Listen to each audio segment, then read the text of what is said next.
બેન હા કીર્તિ બોલ. આવી હાલો ગયો. હાલો હા. હાલો. હા હા આપણું એવું કહેવાનું થાય ખજૂરભાઈ ને ફોન કરીને કહી દેવાનું ભાઈ નહીં બરાબર. એમ નહીં, જો આ બધી વસ્તુ છે કેવું છે ખબર, એની પર્સનલ લાઈફ કહેવાય. મારી વાત સાંભળો લાલભાઈ, 6 મહિના થયા કીર્તિ પટેલ વોન્ટેડ માં છે સુરતના કેસમાં. 6 હમ મહિના થયા. ઈ ઈ માણસે ઉપર મને કેસ છે બે લાલભાઈ, બોલો.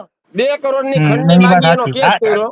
બરાબર. ઈ મને 6 ખબર મહિના છે થયા કીર્તિ પટેલ વોન્ટેડ છે. હાલો પણ ઈ પણ હું હું તમને કીર્તિને જો હું હું બેન. તમને ગેરંટી આપું લાલભાઈ, ઈ કેસમાં હમ હું કોઈ દી હાજર નહીં થાઉં ને કઈ નહીં કરું, ઈ કેસ એમને નો પતાવું ને, તમે હમ આ મને બેન માનો છો ને, હા તો એકવાર બેન ઉપર ભરોસો કરી જો. હાલો, હા હું ભરોસો કરું, હું ના નથી પાડતો કે ધારો કે જો મારા ખજૂરભાઈ એમ ભાઈને કહી દે. ત્યારે નીચું જોવું પડે ને એવું કામ આ બેન હા નહીં કરે. સમાધાન કરું ને હમ તોય મારા ભાઈને પેલો ફોન કરીશ, બોલો પછી કઈ.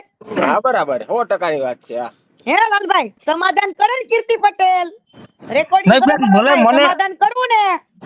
હમ